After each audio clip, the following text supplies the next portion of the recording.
Hello everyone, welcome to Shorthand Battle. I am Divya and I am going to dictate you a passage of 1200 words at the speed of 140 words per minute. So be ready for the dictation. 3, 2, 1 and go.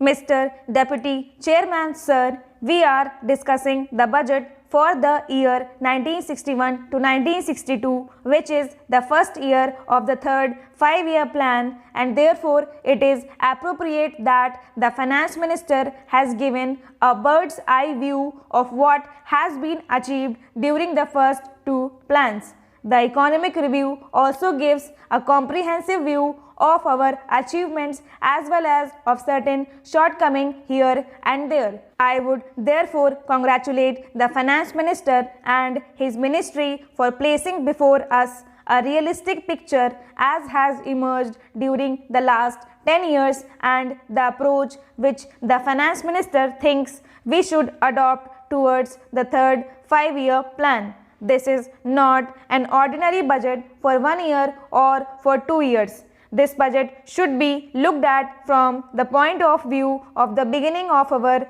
next journey towards the third 5-year plan. The Finance Minister has been bold because there is nothing secret about the budget in the plan period. The third plan, as it has been presented in the draft form, is before the public.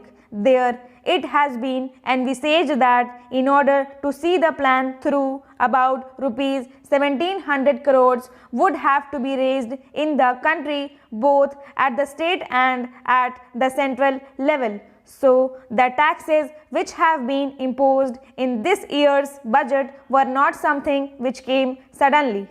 He has therefore to make a bold and courageous effort not to play to the gallery but to be realistic and practical if we have to see the third plan also through. I have been saying on the floor of the House that the tax burden has been more or less increasing from year to year. I do not want to repeat what I said last year, but it is clear from the economic survey as well as from his speech that during the last 10 years the tax revenue of the country, both central and of the states, has increased. Most of it has clearly come out of either excise duties at the central level or sales tax at the state level. We are also not to forget that when development takes place, industrial centers and population increase, the municipalities and corporations have to levy various taxes. Their revenue generally comes out of what is called octroi duty. Sir, as a teacher, I am pleased to note that the government have appointed an old teacher, Dr. Kothari, as the chairman of the University Grants Commission. We are proud of his scholarship and of his devotion to duty, and we feel that under his able guidance, the University Grants Commission would be able to render increasing service to the cause of education in this country. I am glad to know from the Education Minister that the University Grants Commission and the Education Ministry are functioning harmoniously, but I wish to point out that in the last report of the University Grants Commission, the Commission pointed out certain difficulties in carrying out its responsibilities. I do not know what steps were taken afterwards to remove those difficulties and to ensure to the University Grants Commission autonomy which is its due. Sir, we are holding conferences of the Ministers of Education and conferences of the Vice Chancellor of the universities, and I feel that we should also hold conferences of the Chairman of the University Grants Commission of various states.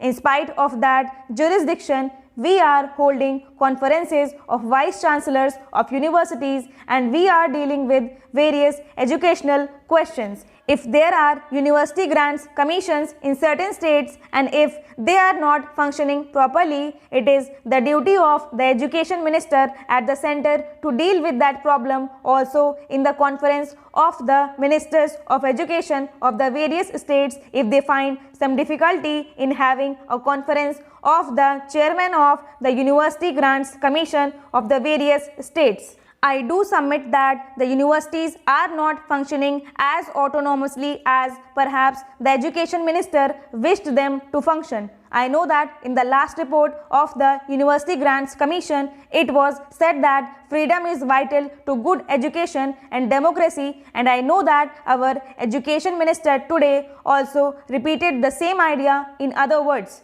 But I am afraid that interference in university education is rather increasing.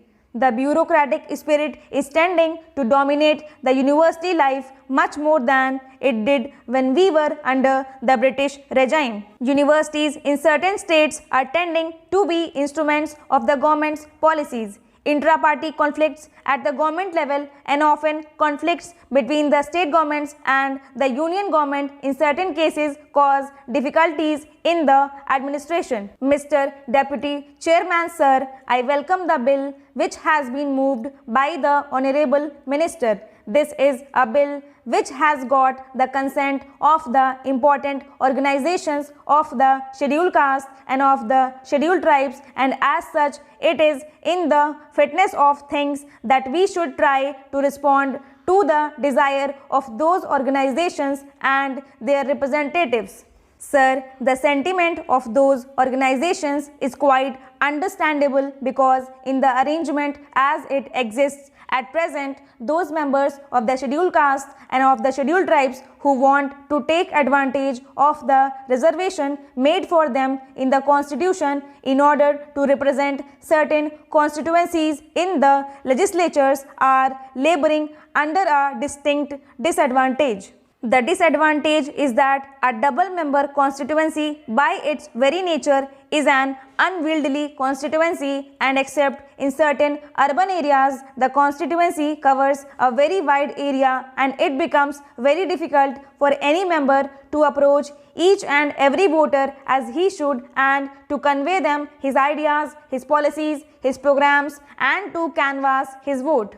Sir, it is a well-known fact that the larger the constituency, the greater the expenditure for any candidate who wants to get the votes of the electorate in that constituency. The members of the scheduled castes and the scheduled tribes are not so prosperous or have not got enough resources to manage such large constituencies, and therefore what happens in the ultimate analysis is that this member of the scheduled caste or the scheduled tribes has to enlist the cooperation of the candidate who stands for the general seat, and even the newspapers normally describe the candidate from the scheduled caste and the scheduled tribes as rather a running mate of the candidate who is fighting for the general seat. It is a very undesirable thing because thereby the special protection which the Constitution has given and which this Parliament has extended would not be available to the members of the scheduled caste and the scheduled tribes, and they will have to enlist the support of the general constituency candidates. It is perhaps because of that and because of the lack of resources and because of unwieldiness the constituency should be bifurcated. Again, sir, there is a provision that after the delimitations a chance will be given to the various parties concerned to make any representation. Stop.